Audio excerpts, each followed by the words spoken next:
واش راكم البنات؟ ان شاء الله تكونوا لاباس. فيديو جديد البنات. اليوم جبت لكم وصفه الايس كريم في المنزل غير بالماء. مقادير جد بسيطه وانتم درتوا لولادكم يعني حاجه في الدار ونظيفه بدون مواد حافظه. وعلى بالكم واش درتوا؟ هنايا هذه الوصفه اللي راهي دايره حاله في مواقع التواصل الاجتماعي وجربتها وعجبتني وراح نشارك معكم هذه الوصفه. نبداو على بركه الله. واش عندنا البنات؟ عندنا هنايا 2 كيسان تاع ماء، الكاس تاع 220 مليلتر.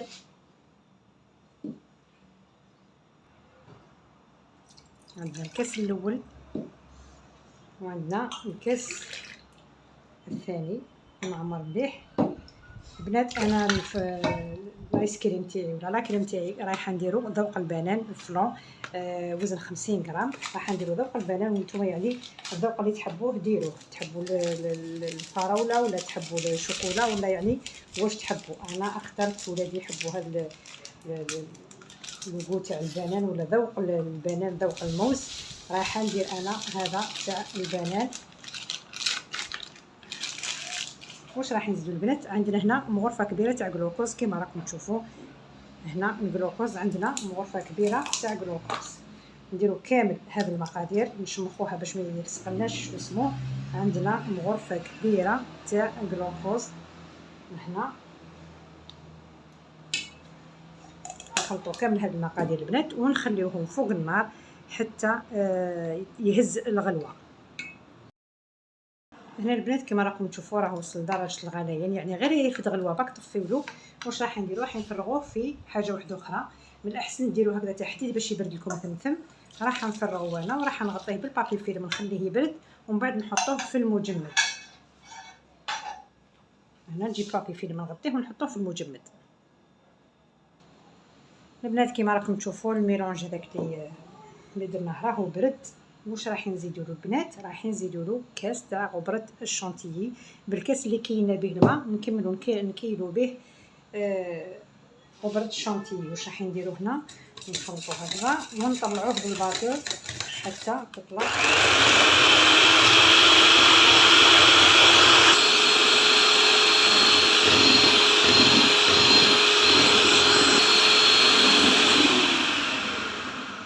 البنات. انا الريسيبيون تاعي هذا صغير شويه راح نبدل واحد اخر. ديروا في حاجه تكون واسعه وتكون كبيره هكذا باه تخلطوا مليح هنا. ونكمل نطلع الخليط تاعي حتى يضاعف الحجم.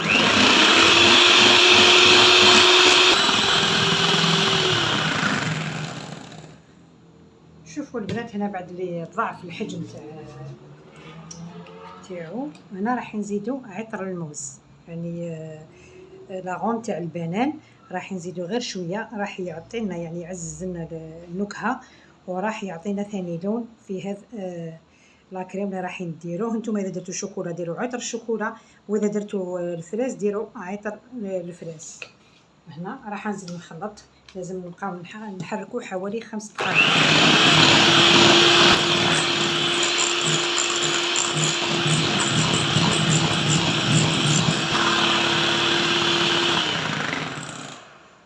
هنا البنات نكتفي بهذا القدر. راح نغطيه ونعاود نرجعوا للمجمد حتى يجمد لي ونزيدو نعاودو نضربوه بالباطل. هنا البنات بعد اللي جمد لي كما راكم تشوفوا يعني ما جمد ليش مليح راح نزيد نخلطو المره الاولى. نزيد نعاود نرجعو يجمد لي.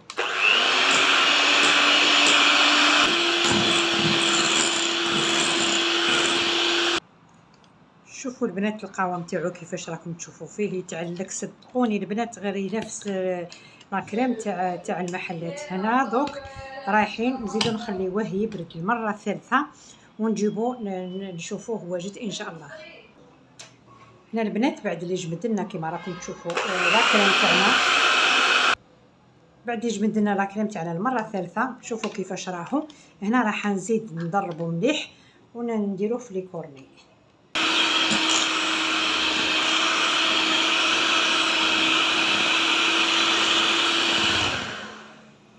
شوفوا البنات هنا كيفاش راهو يتعلق لا كريم تاعنا. هنا نجيبوا لابوش اللي راح نحطو فيه. شوفوا لابي هذه تكون مسنه هكذا كما راكم تشوفوا يكون السمن تاعها عراض هكذا. راح نحطو بسم الله كما راكم تشوفوا. شوفوا كيف ما راهي تعجبك هذه الوصفه البنات، راهي ناجحه 100%. كيما قلت لكم كيما تاع الحوانت، يعني ما كاش فرق بينه وبين تاع الحانوت. انا حطيت كميه كبيره في مقادير جد بسيطه، غير بالما شويه جلوكوز وباطا تاع فلور. وانتم درتوا يعني لا كريم لولادكم راح تبردوا به في الصيف هذا. تقدروا تخبيوه ثاني في المجمد تجيكم هكذا ضيف ولا حاجه. شكون اللي ما يحبش لا كريم وشكون اللي يعني ما يشريهش في الصيف، يعني نستعملوه في الدار احسن. هنا عندي انا لي كورني، راح نعبي في لي كورني. عندي البنات هذا الفلون تاع رابحه شريته يمشي معاه الكراميل، هو اللي راح نديرو من الفوق يعني بلا ما تشريو تزيدوا الكراميل. هنا هكذا رايحين تشوفوا القوام تاع لاكريم تاعنا. بسم الله. شوفوا البنات لاكريم تاعنا كيف مشجه، صدقوني يا البنات واحد لاكريم واش نقول لكم.